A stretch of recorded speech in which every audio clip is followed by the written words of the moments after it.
ہمارے رسول اللہ صلی اللہ علیہ وسلم پر وحی کیسے نازل ہوئی؟ کیا ہوتا تھا جب جبرائیل علیہ السلام وحی کے ساتھ نازل ہوتے تھے؟ ہمیں پتہ ہے کہ رسول اللہ صلی اللہ علیہ وسلم پر وحی بہت بھاری ہوا کرتی تھی۔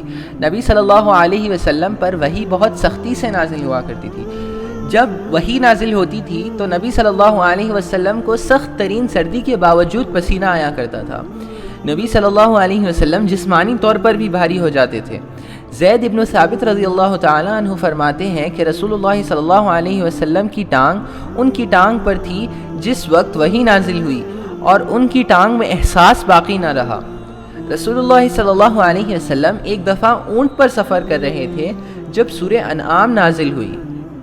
اس اونٹ کو اتنی تکلیف ہوئی کہ رسول اللہ صلی اللہ علیہ وسلم کو اس اونٹ پر رحم کرتے ہوئے نیچے اترنا پڑا، تو رسول اللہ صلی اللہ علیہ وسلم پر وحی بہت مشکلوں کے ساتھ نازل ہوئی۔ جب انہیں اس طرح وحی نازل ہوتی تھی تو کیسے عمل میں آتا تھا یہ سارا معاملہ؟ یہ واقعی دلچسپ ہے کہ اللہ تعالیٰ فرماتے ہیں لو انزلنا هذا القرآن على جبل لرأيته خاشعا متصدعا من خشیۃ اللہ۔ اللہ عز و جل فرماتے ہیں اگر ہم اس قرآن کو پہاڑ پر نازل کرتے تو آپ پہاڑ کو گرتے ہوئے اور چکنا چور ہوتے ہوئے دیکھتے۔ یہ کتاب صرف انسانوں پر نازل کی جا سکتی ہے۔ اس کتاب کو رسول اللہ صلی اللہ علیہ وسلم کے دل پر ہی نازل ہونا تھا۔ صرف وہ ہی ہیں جن کو یہ کتاب اختیار ہوئی، پر کیسے ہوا یہ سب؟ رسول اللہ صلی اللہ علیہ وسلم کو پوچھا گیا کہ یا رسول اللہ وحی کیسے نازل ہوتی ہے؟ تو رسول اللہ صلی اللہ علیہ وسلم نے فرمایا کہ جب اللہ وحی نازل کرنا چاہتے ہیں تو آسمانوں اور جنت میں ایک بہت بڑی آواز آتی ہے، اس طرح جس طرح صفا کے پہاڑ کو زنجیروں سے کوئی کھینچ رہا ہو۔ زنجیروں کی شدت کو تصور کریں، آسمانوں کے فرشتے اس شور سے مغلوب ہو جاتے ہیں اور اللہ جبریل علیہ السلام سے کہتے ہیں۔ اب تصور کریں کہ اللہ سیدھے جبریل علیہ السلام سے بات کر رہے ہیں، اور وحی کے ساتھ جبریل علیہ السلام کو قرآن کا علم براہ راست اللہ سے ہوتا ہے۔ وہ اللہ سے قرآن سنتے ہیں، اور جب اللہ کی بات پوری ہو جاتی ہے اور جب جبرائیل علیہ السلام نیچے آسمانوں میں اترتے ہیں تو فرشتے فرماتے ہیں اور جبرائیل علیہ السلام سے سوال کرتے ہیں ماذا قال ربک، کہ اے جبریل ہمارے رب نے تمہیں کیا کہا؟ جبریل علیہ السلام فرماتے ہیں الحق الحق وہو العلی الکبیر، کہ تمہارے رب نے سچائی بیان کی ہے، وہ ہی سب سے اونچا اور سب سے اعلیٰ ہے۔ رسول اللہ صلی اللہ علیہ وسلم فرماتے ہیں کہ سارے فرشتے جبرائیل علیہ السلام کے ساتھ کہنے لگتے ہیں الحق الحق وہو العلی الکبیر، اور وہ جبرائیل علیہ السلام کے ساتھ وحی لے کر زمین پر اترتے ہیں۔ رسول اللہ صلی اللہ علیہ وسلم فرماتے ہیں کہ جب سورہ انعام نازل ہوئی تب سورہ انعام ایک ہی دفعہ میں 20 صفحات دنیا میں آئے۔ ہمیں سورہ انعام ایک ہی دفعہ میں نازل ہوئی۔ جب سورہ انعام نازل ہوئی تب 70,000 فرشتے جبرائیل علیہ السلام کا ساتھ دے رہے تھے، اللہ کی تسبیح کرتے ہوئے اور اللہ کی تعریف کا اعلان کرتے ہوئے رسول اللہ صلی اللہ علیہ وسلم پر نازل ہوئے۔ تو اس طرح رسول اللہ صلی اللہ علیہ وسلم پر وحی نازل ہوا کرتی تھی۔ اور نہ صرف یہ بلکہ جب آپ قرآن مجید کی تلاوت کرتے ہو تو فرشتے آپ کو سنتے ہیں۔ فرشتوں کو اپنی طرف متوجہ کرنے کا یہی سب سے آسان عمل ہے کہ آپ قرآن مجید کی تلاوت کریں، کیونکہ فرشتوں کو قرآن مجید پڑھنے کا تحفہ نہیں دیا گیا۔ اب آپ میں سے کچھ یہ سوچ رہے ہوں گے کہ کیا یہ سچ ہے؟ ہاں، فرشتوں کو قرآن مجید پڑھنے کا تحفہ نہیں دیا گیا۔ فرشتے قرآن مجید نہیں پڑھ سکتے، وہ بس سن سکتے ہیں۔ بس کچھ چند فرشتے ہی ایسے ہیں جنہیں قرآن مجید پڑھنے اور سمجھنے کا تحفہ دیا گیا، جس میں سے جبرائیل علیہ السلام بھی ہے، اور کچھ اور فرشتے ہیں، پر زیادہ تر فرشتے صرف قرآن مجید بس سن سکتے ہیں۔ تو جب آپ قرآن مجید کی تلاوت کرتے ہو تو فرشتے اس تلاوت کے گواہ بن جاتے ہیں۔ فرشتے اس شخص کو گھیر لیتے ہیں جو قرآن کی تلاوت کر رہا ہو، کیونکہ وہ خود تو پڑھ نہیں سکتے۔ تو اس طرح وحی نازل ہوتی تھی رسول اللہ صلی اللہ علیہ وسلم پر۔ ظاہر ہے اس کے علاوہ بھی اور مسائل تھے جس کے لیے جبرائیل علیہ السلام رسول اللہ صلی اللہ علیہ وسلم سے رابطہ کیا کرتے تھے۔ ان متعدد طریقوں میں ایک عمل تلاوت قرآن بھی ہے۔ رسول اللہ صلی اللہ علیہ وسلم کو تلاوت قرآن 7 طریقوں سے سکھایا گیا۔ قرآن مجید کو 7 طریقوں سے پڑھا جا سکتا ہے۔ کیونکہ ان 7 طریقوں میں مختلف بولیاں شامل تھیں جس میں تلاوت کرنے سے لوگ اسلام میں جلد داخل ہوتے تھے۔ یہ کیسے ہوا؟ حدیث ابو داود میں آتا ہے کہ رسول اللہ صلی اللہ علیہ وسلم نے فرمایا جبرائیل علیہ السلام نے مجھ سے آ کر کہا کہ قرآن میں تلاوت کرو اس لہجے میں جس میں آپ قدرتی طور پر تلاوت کرتے ہو، اور جیسے ہی انہوں نے پڑھنا شروع کیا جبرائیل علیہ السلام میری دائیں اور تھے اور میکائیل علیہ السلام میری بائیں اور تھے۔ میکائیل علیہ السلام نے کہا استزد ہو، اس میں اضافہ کرو، تو جبرائیل علیہ السلام نے مجھے ایک نیا لہجہ سکھایا۔ میکائیل علیہ السلام نے جبرائیل علیہ السلام کو دیکھا اور کہا استزد ہو، اس میں اضافہ کرو، تب جبرائیل علیہ السلام نے ایک اور لہجہ رسول اللہ صلی اللہ علیہ وسلم کو سکھایا۔ میکائیل علیہ السلام نے پھر کہا اس میں اضافہ کرو۔ اس طرح رسول اللہ صلی اللہ علیہ وسلم کو 7 مختلف لہجے سکھائے گئے۔ تو اس طرح رسول اللہ صلی اللہ علیہ وسلم کو سکھایا گیا، اور یہ ایک واقعی بہت ہی عمدہ اور معجزی بات ہے کہ رسول اللہ صلی اللہ علیہ وسلم اللہ کے فضل سے اس کو سیکھ پائے اور پھر اسے یاد بھی رکھ پائے۔ تو اور کون سے طریقے تھے جس سے جبرائیل علیہ السلام رسول اللہ صلی اللہ علیہ وسلم سے ملا کرتے تھے؟ جبرائیل علیہ السلام رسول اللہ صلی اللہ علیہ وسلم سے خوابوں میں ملا کرتے تھے۔ جبرائیل علیہ السلام کبھی تنہا تو کبھی میکائیل علیہ السلام کے ساتھ آیا کرتے تھے۔ رسول اللہ صلی اللہ علیہ وسلم فرماتے ہیں کہ ایک دفعہ میں نے جبرائیل اور میکائیل علیہ السلام کو ساتھ میں دیکھا اور انہوں نے مجھے قبر کے ثواب اور عذاب کے بارے میں آگاہ کیا۔ جبرائیل اور میکائیل علیہ السلام نے رسول اللہ صلی اللہ علیہ وسلم کو ان کے خواب میں جنت اور جہنم کیسی دکھتی ہے یہ دکھایا۔ اس کے علاوہ رسول اللہ صلی اللہ علیہ وسلم کو جنت میں ان کا گھر دکھایا گیا۔ تو اس وقت رسول اللہ صلی اللہ علیہ وسلم نے جبرائیل اور میکائیل علیہ السلام سے کہا تم دونوں جاؤ، دعانی ادخل منزلی، مجھے میرے گھر میں داخل ہونے دو، مجھے واپس نہیں جانا۔ اس پر جبرائیل علیہ السلام نے رسول اللہ صلی اللہ علیہ وسلم کے بازو پر ہاتھ رکھا اور کہا کہ یا رسول اللہ آپ کو اس دنیا میں ابھی بھی کچھ وقت باقی ہے، اس کے بعد آپ داخل ہوں گے انشاءاللہ۔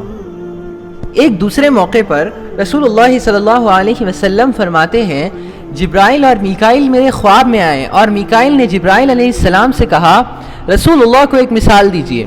تب جبرائیل نے رسول اللہ سے فرمایا آپ کے وقت کی مثال اس طرح ہے جس طرح ایک بادشاہ ہو جس کی یہ زمین ہو اور وہ بادشاہ نے اس زمین میں ایک گھر بنایا ہو، اور جب وہ گھر بن گیا تو اس بادشاہ نے ایک بہت بڑا دسترخوان بچھایا ہو جس پر ہر قسم کا کھانا ہو اور سارے ملک کو دعوت دی ہو۔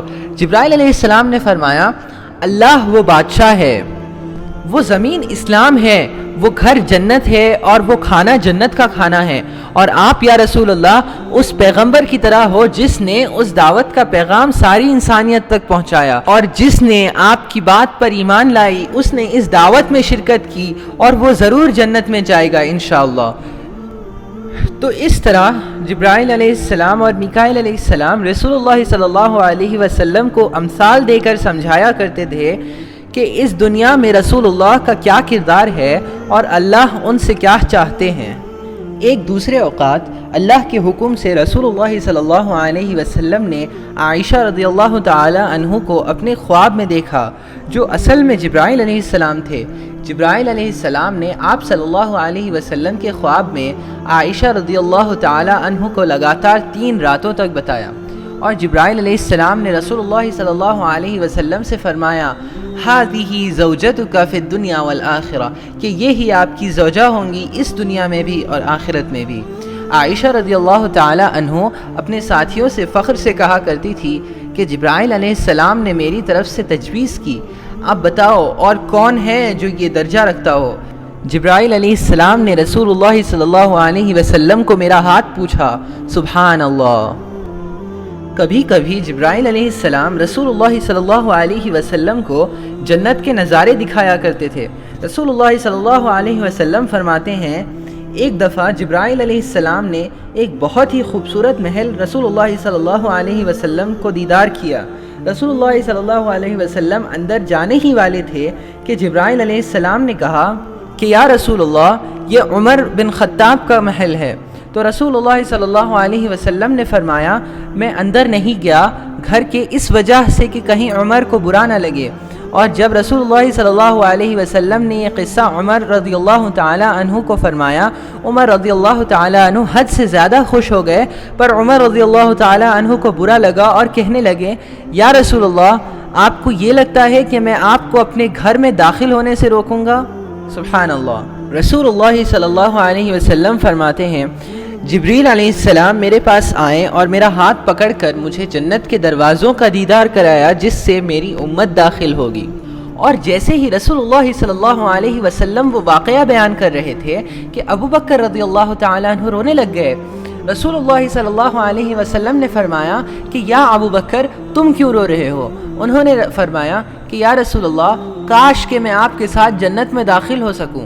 تو رسول اللہ صلی اللہ علیہ وسلم نے ابو بکر رضی اللہ تعالی عنہ کا ہاتھ پکڑا اور کہنے لگے یا ابو بکر تم اور میں جنت میں اسی طرح جائیں گے۔ اس سے پتہ چلتا ہے کہ صحابہ اللہ کے عذاب اور آخرت کے دن سے کتنا ڈرا کرتے تھے۔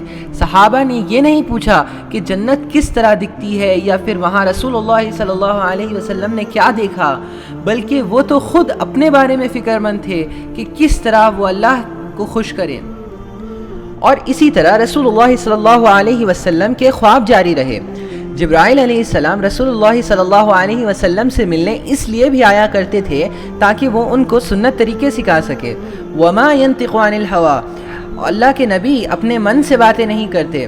تو حسن ابن عطیہ رضی اللہ تعالی عنہ فرماتے ہیں كان جبريل ينزل بالسنة على النبي صلی اللہ علیہ وسلم فيعلمه إياها كما يعلمه بالقرآن، کہ رسول اللہ صلی اللہ علیہ وسلم کو جبرائیل علیہ السلام سنت طریقے سکھانے کے لیے آیا کرتے تھے، اسی طرح جس طرح رسول اللہ صلی اللہ علیہ وسلم کو وہ قرآن مجید سکھایا کرتے تھے۔ تو جس حدیث بھی آپ نے اپنی زندگی میں سنی ہے وہ ساری حدیثیں اللہ سے جبرائیل اور جبرائیل علیہ السلام سے رسول اللہ صلی اللہ علیہ وسلم کو ملی ہے۔ جبرائیل علیہ السلام رسول اللہ صلی اللہ علیہ وسلم کے ساتھ اکثر رہا کرتے تھے۔ عبداللہ بن ابی قتادہ رضی اللہ تعالیٰ عنہ سے روایت ہے کہ جنگ بدر سے پہلے رسول اللہ صلی اللہ علیہ وسلم ہم سے بات کر رہے تھے اور ہمیں نصیحت کر رہے تھے کہ ہم نے پوچھا یا رسول اللہ اگر ہم میدان جنگ میں جائیں اور ہمارا سارا کچھ کھو جائے حتیٰ تک کہ ہمیں موت آ جائے تو کیا ہمارے سارے گناہ معاف کر دیے جائیں گے؟ رسول اللہ صلی اللہ علیہ وسلم نے کہا ہاں تمہارے سارے گناہ معاف کر دیے جائیں گے۔ پر جبرائیل علیہ السلام نے اسی لمحے رسول اللہ صلی اللہ علیہ وسلم سے رابطہ کیا اور کہا کہ بشرط ہے کہ اس آدمی کا سارا قرض ادا کیا جا چکا ہو۔ ایک دفعہ رسول اللہ صلی اللہ علیہ وسلم اپنے ساتھیوں کے ساتھ مسجد میں نماز پڑھ رہے تھے کہ اچانک انہوں نے اپنے جوتے اتار دیے۔ اب آپ یہ یاد رکھیں کہ جس مسجد میں رسول اللہ صلی اللہ علیہ وسلم نماز پڑھا کرتے تھے وہاں بس ریت ہوا کرتی تھی، تو اپنے جوتے پہن کر کسی مسجد میں داخل مت ہو جانا یہ کہہ کر کہ یہ سنت ہے۔ اس زمانے میں ریت ہوا کرتی تھی تبھی سارے لوگ مسجد میں جوتے پہنا کرتے تھے۔ رسول اللہ صلی اللہ علیہ وسلم نے اپنے جوتے اتار دیے اور جب وہ نماز سے فارغ ہوئے تو انہوں نے غور کیا کہ سارے صحابی اپنے جوتے اتار کر نماز ادا کر رہے ہیں۔ رسول اللہ صلی اللہ علیہ وسلم نے پوچھا تم سارے جوتے اتار کر نماز کیوں ادا کر رہے ہو؟ صحابہ نے کہا یا رسول اللہ ہم نے آپ کو جوتے اتارتے ہوئے دیکھا اس لیے ہم نے ہمارے جوتے اتار دیے۔ رسول اللہ صلی اللہ علیہ وسلم نے فرمایا جبرائیل علیہ السلام میرے پاس یہ پیغام لے آئے تھے کہ میرے جوتوں میں کچھ نجاسہ یا کچھ گندگی لگی ہوئی ہے اس لیے میں نے اپنے جوتے اتار دیے۔ جبرائیل علیہ السلام رسول اللہ صلی اللہ علیہ وسلم کے ساتھ اکثر رہا کرتے اور جب لوگ رسول اللہ صلی اللہ علیہ وسلم سے کچھ سوال کیا کرتے تو اس سوال کا جواب دینے کے لیے جبرائیل علیہ السلام آیا کرتے اور جلد ہی رسول اللہ صلی اللہ علیہ وسلم کے سوالات کے جوابات دیا کرتے۔ جیسے حسین بن سلام مدینہ کے سب سے اہم ربیع نے رسول اللہ صلی اللہ علیہ وسلم سے کچھ سوال کیے جس کا جواب جبرائیل علیہ السلام نے فوراً طور پر دے دیا۔ رسول اللہ صلی اللہ علیہ وسلم فرماتے ہیں خضرنی بہن عنف الجبریل کہ جبرائیل علیہ السلام نے میرے سارے سوالات کے جوابات دے دیے۔ رسول اللہ صلی اللہ علیہ وسلم کو جبرائیل علیہ السلام کے ساتھ کے اجلاس کی اتنی عادت تھی کہ اللہ نے رسول اللہ صلی اللہ علیہ وسلم کا امتحان لیا اور سورۃ الکہف میں انشاءاللہ کہنے کی اہمیت سکھائی۔ رسول اللہ صلی اللہ علیہ وسلم کو یہ سبق دینا چاہا کہ جو بھی علم رسول اللہ صلی اللہ علیہ وسلم کو ملتا ہے وہ بس اللہ عز و جل کی وجہ سے ملتا ہے۔